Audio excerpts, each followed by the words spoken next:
I'm Trevor Phillips. This is Common Ground, where each week we look for agreement on a hot-button issue dividing the nation. Tonight... If the union leaders to continue to be unreasonable, then it is my duty to take action to protect the lives and livelihoods of the British public. What do you want? Why do you want it? There are strikes planned across multiple sectors every day until Christmas, as Britain braces for a winter of chaos and disruptions. It doesn't, to me, seem like it's in the interest of patients, and I think, if anything, it's going to put fear amongst the general public, which is unnecessary, and, again, it goes against the core values of being a nurse. So I have colleagues that are using food banks. I have had colleagues, tell their children that they don't think that Christmas is going to be a particularly great Christmas for them this year.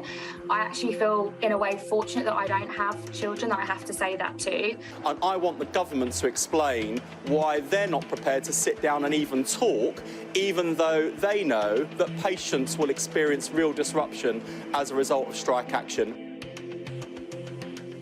Withdrawing your labour at Christmas time is hardly news. When a bunch of shepherds walked off the job 2,000 years ago following yonder star, hardly anyone blinked an eye or gave tuppence for the fate of their flocks. Not so today. With rail workers, nurses, teachers and more about to strike, the economy's idling and the sick uncared for. Critics complain that society shouldn't be held to ransom. Some categories of worker, they say, should be forbidden from striking. Unions and others are appalled. Forcing people into the fields and factories went out with the ark, they say. A labourer should be worthy of his or her hire. And the government needs to stop channeling Ebenezer Scrooge and give the nurses, railway workers and others a rise in line with inflation, whatever it takes. Our choice. Should the right to strike be removed from some public functions? Or is the freedom to walk away from work sacrosanct? In the next 30 minutes, we go in search of common ground.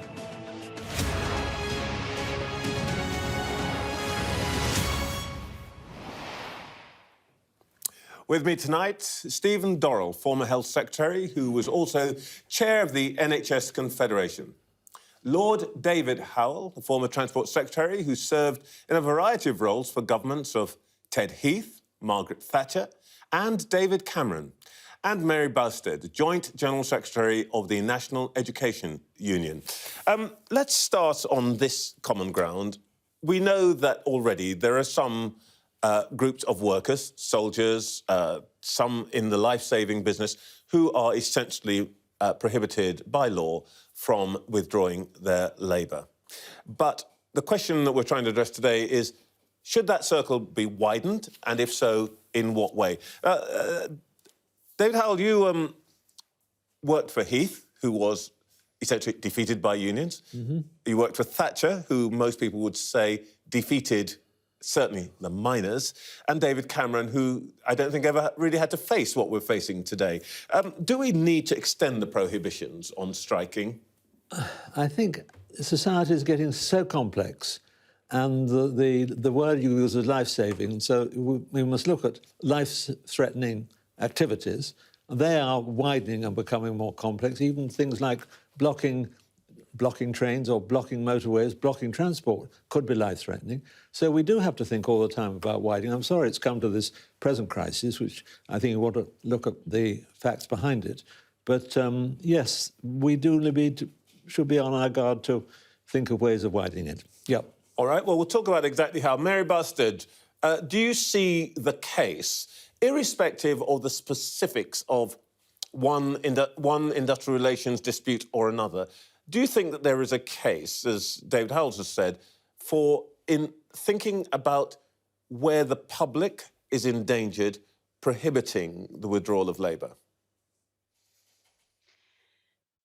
Well, unions which are engaged in work which involves life,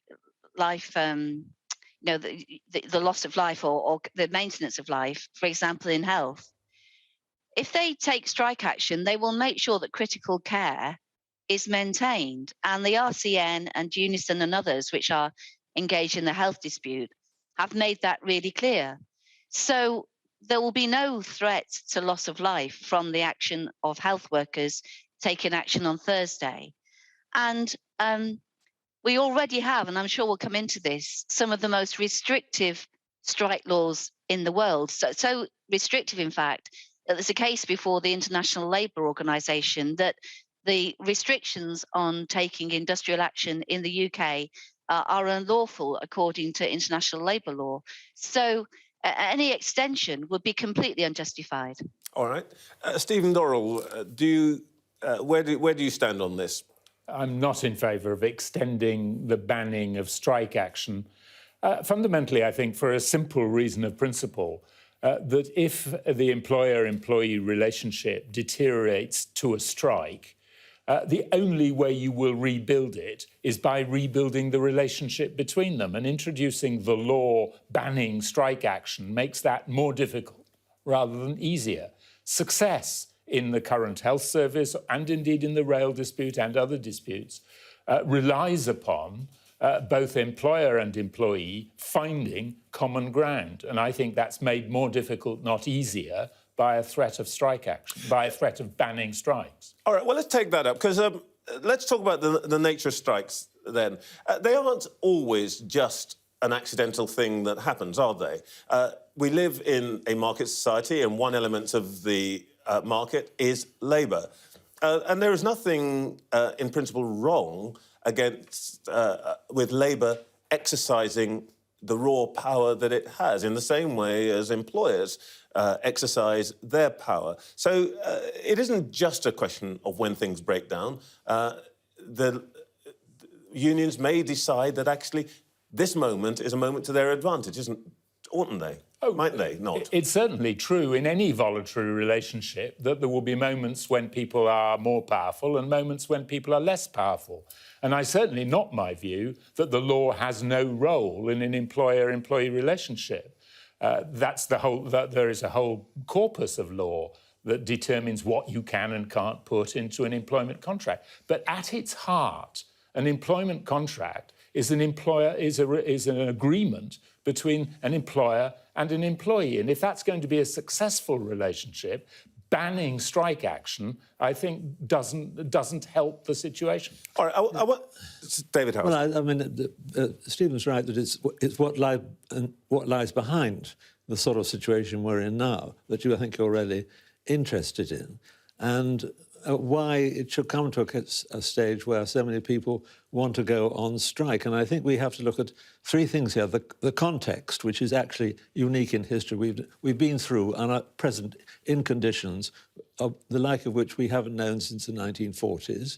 Secondly, we're in the midst of a dangerously high inflation rate. I think that's going to come down, but there are a lot of fears around about that. And thirdly, we've really let a sort of digital capitalism of a really unpleasant kind develop, which we should have headed off years ago with more universal social capitalism. What do you mean by that, digital capitalism? I mean the fat cats. I read in the papers the other day that some guy is awarding himself £500 million as income for 1 year. This is mad. That side of the system's created a concentration of ownership and capital on a scale not even known in the 18th century in the height of dukes and grandees and so on. This is crazy. So no wonder it's opened the way for a lot of politicking to come into strikes. We heard, I listened this morning to Mr. Lynch really talking class warfare. He wanted all of the fat cats, the rich, to get poorer so the poor could get richer. We all know that doesn't work unless you're very, very skilled indeed. So the context is wrong. The message coming over from the government, I'm not very thrilled with at all. I don't think they've explained to people that you can't just go around demanding 19% or 20%. So there's a lot of story behind this that I'd love to talk more about. Mary Bousted, whatever one might say about Mick Lynch, and a great deal is said about Mick Lynch, there's no question that he is an effective representative of his sector. Here's the question, though. I think we're all agreeing, life-saving, all of that's got to be protected. What happens when a group of workers, for perfectly good reasons from their point of view, are able to do something that essentially affects the economy of the country as a whole in their own interest. Isn't there a case for saying that government ought to be able to prevent that happening? Well, governments should, if they're governing effectively, prevent the feeling building up amongst those workers that they have to take strike action. Let's remember that when workers take strike action, they lose pay. Let's remember that we have very, very restrictive laws governing industrial action. So if you're in a public service, which is a critical public service like education, we have a ballot on at the moment. We have to get half the membership to vote and 40% of the whole membership to vote yes. So if we do, so what that means is if we achieve a 50% threshold of members voting, 80% of those have to vote yes in order for the ballot to be legal. We have to write to every employer, both when we're going to set out the nature of the dispute and before we take action. There's a time limit on the time you can take action. So unions don't take action easily or quickly. Members lose money. But if a government refuses to fund public services and neglects public services over a 12-year period until they're on their knees, what other action can workers take to draw attention to that fact other than strike action? Forgive me interrupting you. I understand the case that's being made for industrial action of one kind or another. The question I was really asking, I want to come to Stephen Dorrell in a second, is do you see that there may be a case for somebody to say, however justified the actions your members may take, that there's an opposing point of view that says, well, there's a problem for the teachers, we understand that, but the cost to the country of their action is intolerable. Is that an unreasonable thing to say? Well, it's unreasonable in the context of the underpayment, the down payment of public sector workers. So the biggest threat to the public sector is not through strikes, it's through public sector workers in nursing and in teaching and as prison officers and as social workers walking away from public service, which means that public services are on their knees. How are my members going to actually, in the end, when they haven't been listened to for 12 years, how are they going to demonstrate their worth to the public about the valuable job they do, other than, in the end, as a last resort, withdrawing their labour? And there are already some categories of workers that can't withdraw their labour. The government's already made that decision. All right, Stephen Dorrell. My answer to your question, Trevor, is that the call for banning strike action is a kind of cry of political frustration from those who aren't prepared to sit down and address the issues that lie at the heart of the dispute. It's an old cry. Something's going wrong. We should pass a law against it. Well, most problems, as David quite rightly says, actually, in a modern society, we live in a very complex world. So if we were to take your principle, for example, when there were those petrol drivers' strike, you remember, 15 years ago, we're talking about a few hundred people there that demonstrated their capacity to inflict significant damage on the economy over a very short period. And what would you have done in that situation? Should we ban them? If we ban petrol drivers, what about people who drive food to Sainsbury's? That's pretty important to maintaining life and health. So we live in a very interconnected world. And it is absolutely true that if individual groups, if we lose the consent that underlies those relationships, then things break down. But the default to say, oh, we should pass a law against it is a substitute for thinking about the problem seriously.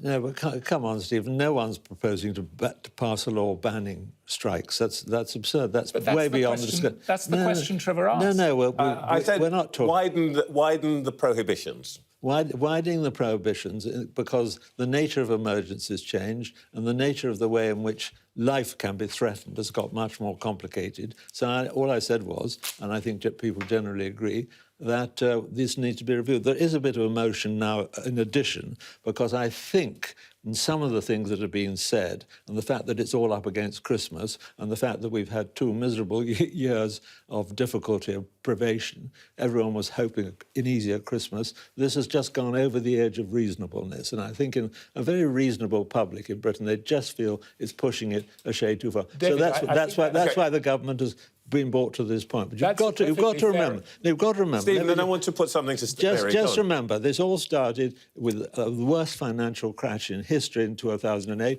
and the Labour government going out of office, leaving a sad little note: there is no more money. Yeah, Stephen Dorrell. After that, we had COVID, and after that, Ukraine, emergency, inflation. You can't expect this to be a generous handout time. Stephen Dorrell. But what you're making is the argument that I agree with quite a lot of the points you make, actually, that these are the arguments that need to be made. But where are ministers? Why aren't ministers making these arguments? Why haven't they been making them for weeks and weeks and weeks in the television studios? OK, and just, if I may make the rather simple point, are we really going to say this is particularly serious because there's a run-up to Christmas, so we have a ban on strikes in the week before Christmas? Oh, well, I want to come back to the issue of timing in a second. Mary Bousted, I know you're not you're not a massive fan of capitalism, but your view, which says essentially that workers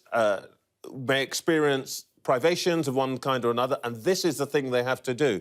Are you giving over our society to market forces and capitalism red in tooth and claw, where actually employers do what they want, Labour does what it wants, and whoever wins at the end of the day gets their way?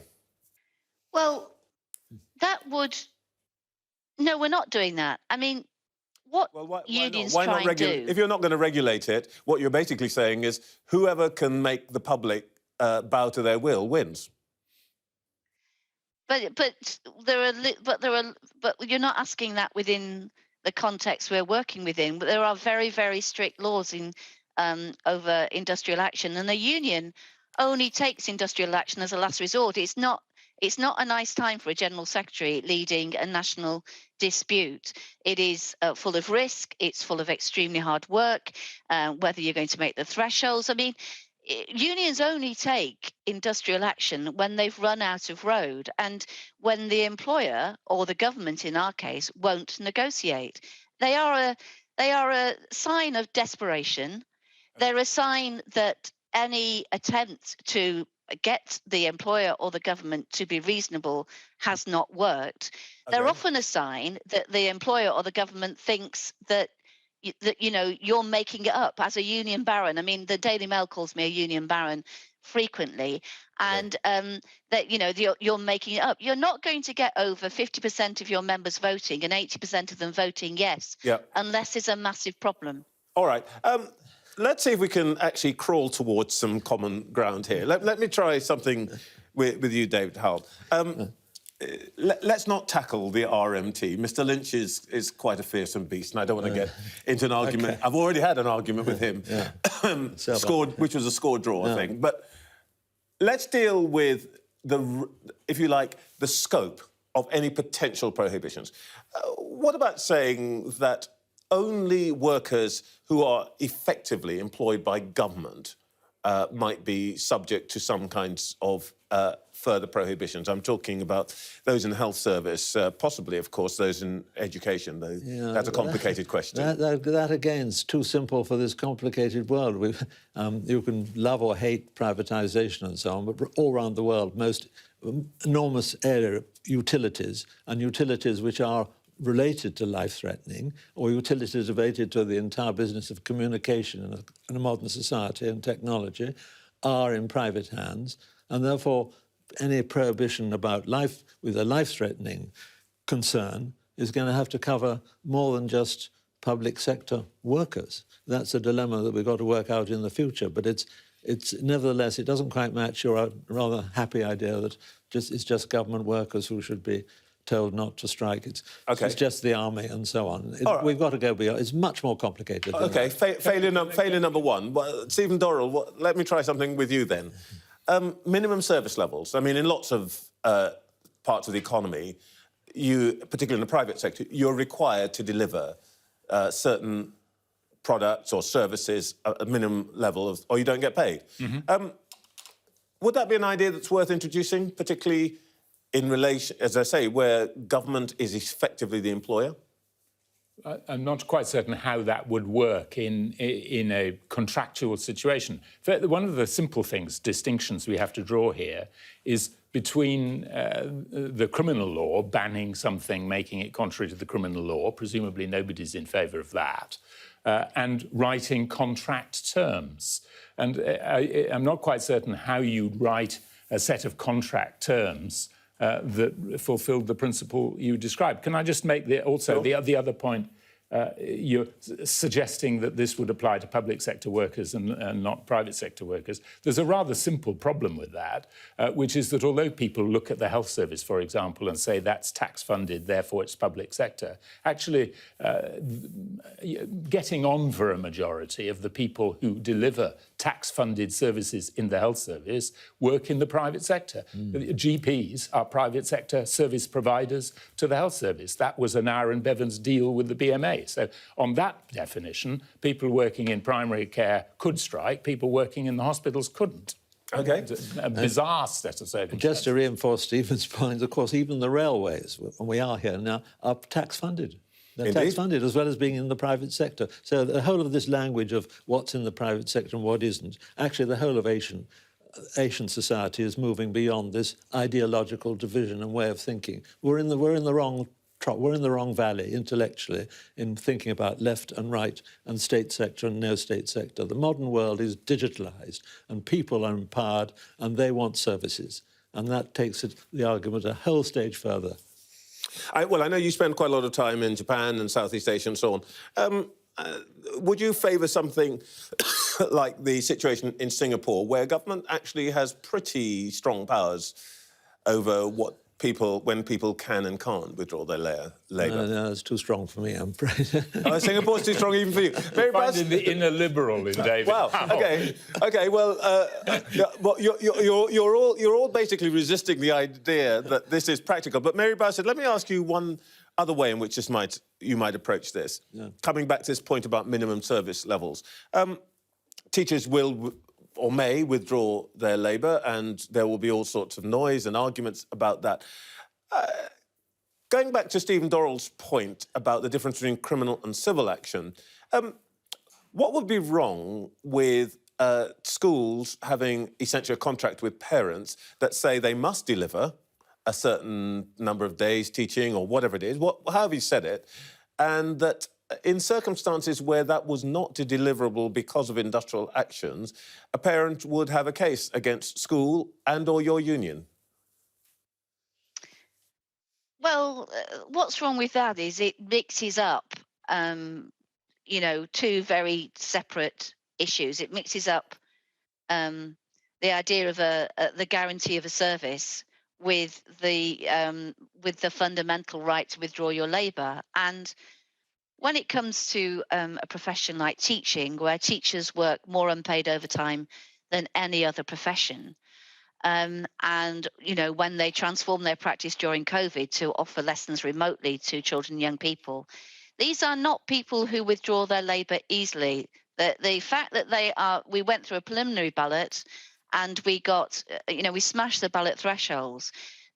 These teachers and doctors and nurses and civil servants, driving instructors, they're not people who withdraw their labour easily. And the problem with minimum service levels, particularly with this government, is that they would be put forward in a way which wasn't minimum at all, and which is basically just yet another wedge against the right to withdraw your labour. All right. Well, look, for the best part of this programme, you've all resisted any attempts I've made to offer a peaceable, progressive, modern solution to the ghastly I just agree with Stephen. situation we're in now. What if you had, if Stephen Dorrell, you're back in the cabinet now, let's leave aside just give them the money, because that ain't going to happen. What would you be saying? What I'd be reminding myself of is the old Tony Blair dictum that I use very often, which is that democracy is government by explanation. A minister holds office on behalf of the public and needs to accept the obligation to explain to the public what the difficult choices that all ministers in all governments, what those choices are. And it's only by engaging in that discussion at the general level, at the political level, and at the level of dealing with your own the employees of your own department. That's the way in which you build the trust that delivers not just people going to work, but people delivering the high-quality service that motivates them, which is the reason they joined in the first place. Mary Bousted, let me indulge in a thought experiment here. Let's suppose for one moment you were advising the Secretary of State for Education about what to say to National Education Union leaders when they come in. What would she say that would make you, National Education Union, say, oh, you know what? Actually, we should call off this strike. Other than, we'll give you every penny you want. Well, look, we put in the demand. We're very willing to negotiate. We're ready to negotiate. So the first thing the Secretary of State should do, as we've asked her to do repeatedly, is to get round the table and to, first of all, listen to the case that we're putting forward, listen to that carefully. Secondly, to accept that it's not wage rises at the moment which are driving inflation. It's, the wage rises in the public sector are falling about 4% behind the private sector and are nowhere near matching the levels of inflation, which is being driven by the war and by the price of energy. So to say, right, okay, then let's start negotiating around that and to enter into proper negotiations. That's what we've asked for. You know, the government hasn't. It's not only not. It's not only not explained. It's not negotiated. OK, Mary. David Howell, you're not going to get anywhere with this, are you? Yes, I am. Mary's talking sense for another era. What I've been saying all along, and this is where I agree with Stephen, it's explanation. And the explanation, frankly, if you want some agreement now, I think the present government, admittedly, after certain difficulties, to put it mildly, to decide who's going to lead it. They've got a Prime Minister, and they've made a pig's ear so far of explaining to the public and to the unions about the level of inflation next year, which is going to be much lower than people think. All this Goldman Sachs 18% is rubbish, and about the fact that we are in an immensely dangerous, virtually existential situation. All right. We're being threatened with nuclear weapons by a mad maniac in Moscow. We're getting food shortages. All right. So everything, submarine legs are going to be cut. I mean, here we are on this major crisis. It isn't the time for this sort of language. It isn't. All right. And my members I'm required are on these using food occasions to sum up and bring you all together in one happy family. As usual, I have failed completely. There won't be that much common ground on this, except that, number one, there's not much possibility in practicality of extending prohibitions on withdrawal of labour. But we have two former Conservative cabinet ministers who I think, though they're too polite to put it this way, think that this government is making a bit of a pig's ear of just the process of dealing with the unions right now, and they need to buck up. But maybe they can get some lessons. Thank you very much, all three of you. Stay with us. We'll have all of today's news coming up after the break.